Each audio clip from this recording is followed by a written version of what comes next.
Hey there, busy mama. I got you. No need to worry. I did the homework for you. As your wellness concierge, I'll connect you to greater health and guide you to be fully alive and well. I'm a former Navy nurse and lactation consultant turned homeschool mama, focusing my love of education and health and wellness toward helping others. I don't even pretend to have it all together, and I'm totally okay with that. I can keep it real. I'm here for encouragement, sharing my voice and my journey, and to have fun. And just maybe a little learning too. Here, you'll find education, empowerment, and authenticity on a weekly basis. I am your host, Stacey Myers, the Hotmess Homeschooler. Welcome to the podcast.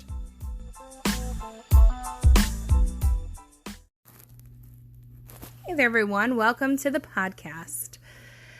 Today, we're going to talk about space.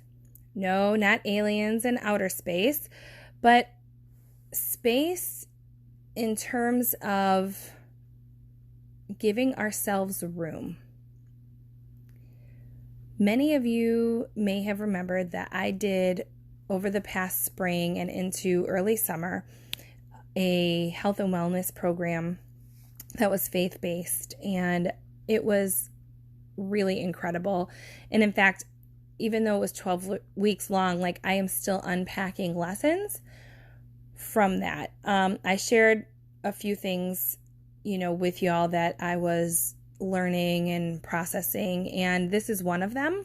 And this was probably my biggest takeaway out of the whole program. When we first began, they encouraged us to sit with, they had 9 pillars, and we had to, pray about it and sit with them and really consider, where did we feel God was calling us to work on? I did pray, and I didn't really feel an answer one way or the other, but I think, inserted my own will and was like, nope, I'm here for nutrition and functional movement, which would be like exercise and moving your body. That's the biggest one I struggle with, staying consistent, and that was a challenge for me. So I naturally assumed that this is what I was going to need to work on. As we went through the whole program, though, there were so many different gold nuggets and of truth, and so many different takeaways, and all these things that I should and could and need to be adding into my days and weeks. But not all at once, obviously. It's a journey and a process. The leaders of the program specifically said, what you think you may come here with needing to work on may be different than what God is calling you to and what actually needs to happen. And, again, took that with a grain of salt. But really, when we got to the pillar of space, I thought, what is this? This is so weird. And it turns out that this is what God was calling me for, to get the most out of this program. So I wanted to unpack this whole concept a little bit more, what that may look like in your life, because it was just something that I think it's flitted around the fringes of different things that I've learned, but I didn't really consider it as one big topic, if that makes sense. So giving yourself space is really giving yourself the capacity to be more fully alive, in the sense that you're making room and allowing time. So it's giving distance to certain things, allowing yourself to stretch out, roll around in different possibilities and discoveries, not just staying a comfortable little ball, right? We were designed and need room to grow and stretch ourselves if we're going to continue to get better and eventually be living our best lives. So what does this mean? How does this look like? It's making room and time for ideas to come, and then letting things percolate, breaking down the thoughts and plans to assimilate them in your life, right? So I can be a very not impulsive. I'm a decisive person. So like when I get something in my head and I'm like, oh yeah, this is exactly what I'm going to do, I'm ready to act on it. Or if, I look around and I'm like, this needs to be done, I'm ready to just move because I'm a doer also. But sometimes those thoughts and ideas serve me better if I back up a little bit, kind of let things go on in the background and be open to considering different ways. And then it's like, oh, this is how it could all work best. Like those connections are formed in the back of my mind. Does that make sense? It also is, again, it's opening yourself up to different possibilities and freeing your mind to consider different ways instead of just the one way you initially thought of. Like maybe there is a better way to it.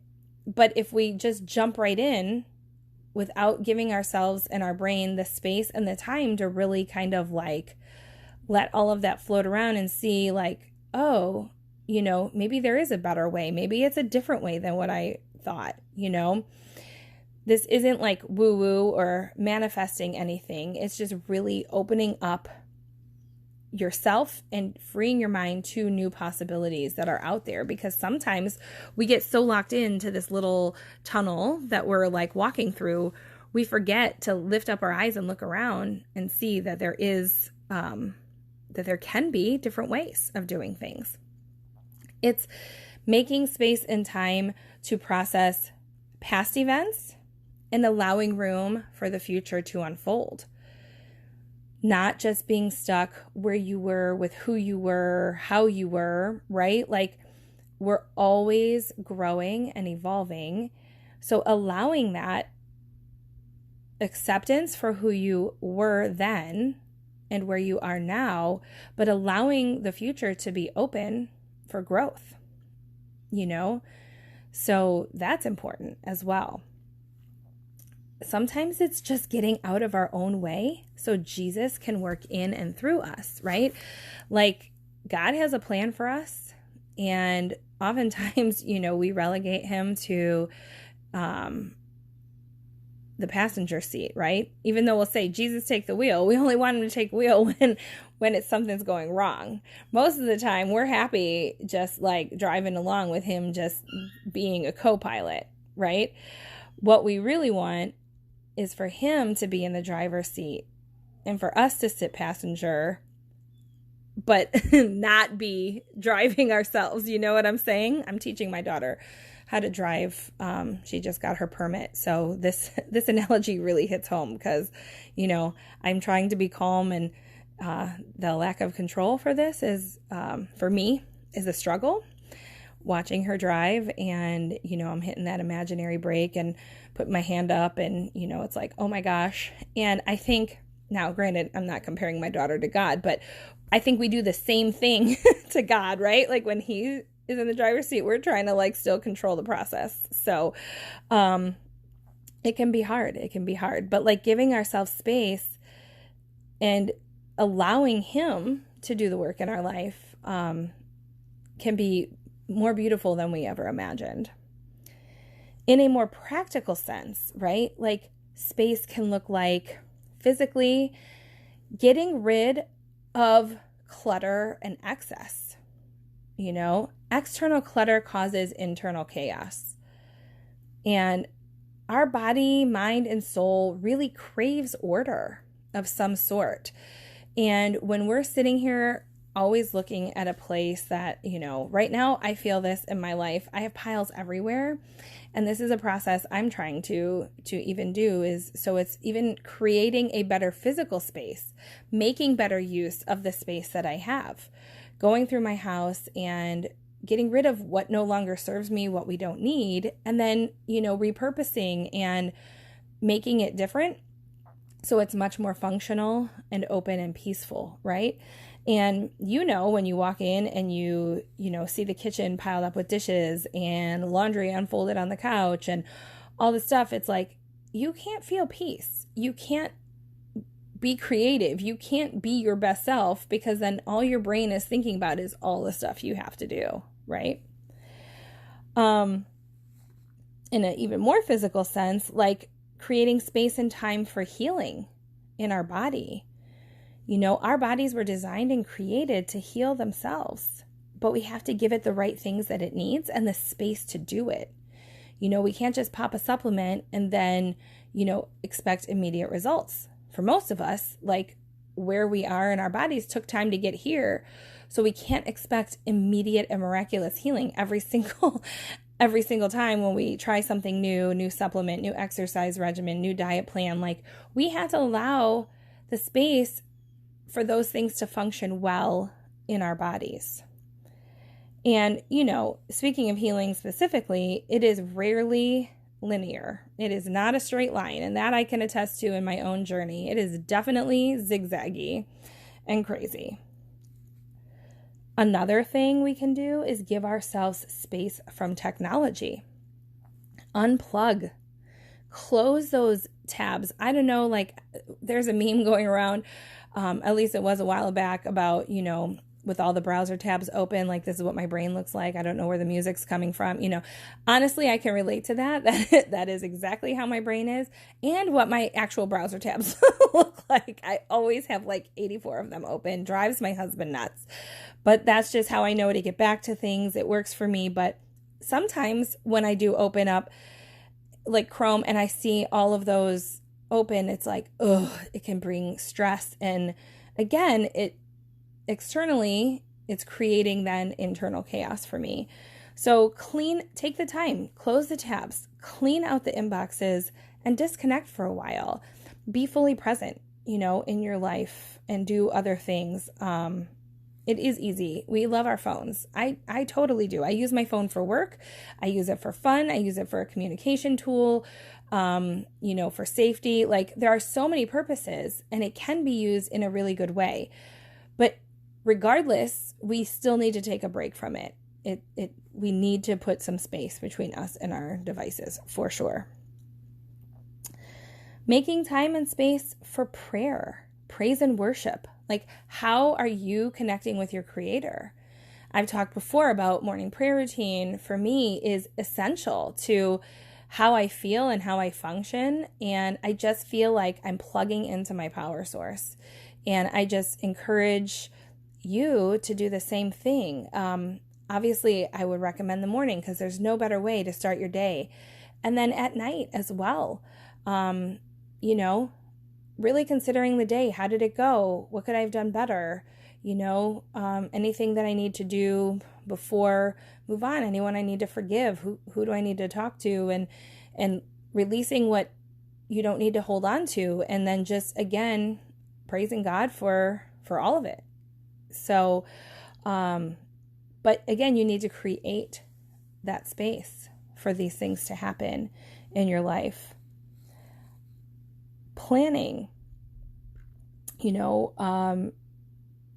making space for transition times. This is a huge one for me. Like, for example, travel time. Something takes you 30 minutes, right? Well, you shouldn't have 30 minutes as your leave time, if that makes sense. Like, you don't take into account traffic or anything that could go wrong, or, I forgot this, or you know what I mean? Add in another 15 minutes. Create that time space so you can get to activities in an unhurried and unrushed state. So you're not stressed out trying to drive super intentionally and get there as fast as you can. And then you show up and you're kind of frazzled and already on edge just from the drive there, And then even in all the different activities that you do, just can you realistically get there from, this activity to this activity? Making space for reflection. I know even sometimes in the car, my daughter makes fun of me because I want it to be quiet. I love talking in the car. We have some of our best conversations, but sometimes, like, when we're jam-packed and we're going from thing to thing, I need that space and transition time to be able to just kind of like process what just happened and then kind of prepare myself for the next thing. I'm an extrovert, so I do get energy from being around people, but I also do need those moments of like, I get energy, but I also then have to like prepare myself for the next thing, if that makes sense. So if you're an introvert, you may need even more time in time of transition. I know, my kids are teaching me about this. I should have probably learned with my husband, but my kids are the one teaching me about what their needs are as introverts. Like, they necessarily can't keep going or stay as long as me because it's a different energy exchange. So they, when we have a lot of activities in a day, we're looking at like curating then what does that look like specifically? What can we change? What do we need to put on hold? What needs to be moved to a different day? Because there's just sometimes too many things. As a homeschool family with middle school and high school kids, we're full of activities. And so we're always trying to work together to meet all of our needs. Make sure everybody's happy and well taken care of, doing the activities that they need to do, but how can we do it better? And again, that takes some space and really observing, listening, like I have to listen to them and understand so that way they have their transition time, their recharge time, and I do too. So, again, very practical, but those things take reflection and observance and really creating the space for possibility and what can change. How can you change? We are in charge of our schedule. We're not locked in. If something's not serving you, change it. And I think what creating this space and time does is it allows us to just be and not do. Like, we are such a doing culture. I'm a doer. I get this, but even something simple as protecting the first and last hour of our days, to do the things like pray and reflect, journal, rest, prepare for the next day, maybe listen to music, have a cup of tea. Like, what is it that we can do, to create that space and time to allow us just to be the people we are without feeling like we always have to be performing and producing and just on, right? Like, what can we just sink into to allow ourselves to just be the people that we are? I mean, the goal of all of this, right, is to take care of ourselves, because most of us are taking care of other people. And much like self-care, this is not selfish. If we don't take space or make space for ourselves, what can we actually give other people? Especially like our kids. Like, our families should not be reduced to the crumbs and leftovers of what we gave the world.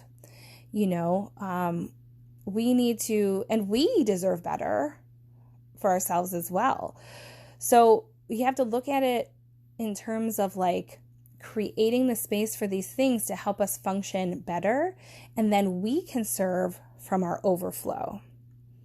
It allows us to be fully present, to live in right order, which is really important. And then I heard this quote, and it just, again, really resonated with me, and I'll end on this, is how you do anything is how you do everything. So these little things, some of these are just little tweaks that you can make in your day, but they can make a profound difference. And being faithful in these small things allows for us to build up trust with ourselves, even build up integrity and accountability. And then we know we can rely on ourselves. And then these little things that we do then eventually lead into big things. So I really encourage you to explore this concept. Like, what space do you need to make in your life? What does that look like? Is it mental? Is it physical? Is it spiritual? All of the above? I mean, we are people that need to live integrated lives because we are not just all or nothing. And making the time and space for all of this to kind of, I guess, integrate and assimilate into us and open ourselves up to what we may not have considered possibly. So what space do you think you need to make? I would love to hear about this. Or have you had an experience with this concept as well. I mean, this was just an incredible, mind-blowing thing for me. And I really was starting this past year, I've mentioned in other episodes, was a challenge for me. I love to do all the things and give of myself in many ways, but it was taking its toll. And I'm trying to give to my family and but I can't do all of it at once. And really, I had to make some hard choices this summer after some conversations with my husband and just really being in touch with how I felt. And I felt like I was not being true to me, and it wasn't fair to my family or my kids. And even though what I was doing was all good, but it's okay to make those hard choices and to realize, like, no, I need more space. I need more space in my schedule. I don't want to have to always feel on. And I needed space to be in my home and with my family and in our homeschool. And it was pretty incredible when I stopped and thought about it. And it wasn't easy. It was really hard. It was hard for me to say no to things that I enjoyed doing. It was hard for me to make other changes that needed to be made. But like I tell my kids, we can do hard things. And I believe in you. And I believe in me. And I believe in you. So if you're on your journey, or if this is something that is brand new information to you, maybe it will hit you like it did me. I mean, it just takes some time and space to think about these words. Where are you being called to make change in your life? Let me know. Connect with me on my website at hotmesshomeschooler.com. I'd love to hear all about this. And you can, on the podcast page on this episode, please feel free to comment and let me know. I'm love hearing your stories and keeping in touch. So take care. Have a great week, and I'll talk to you soon.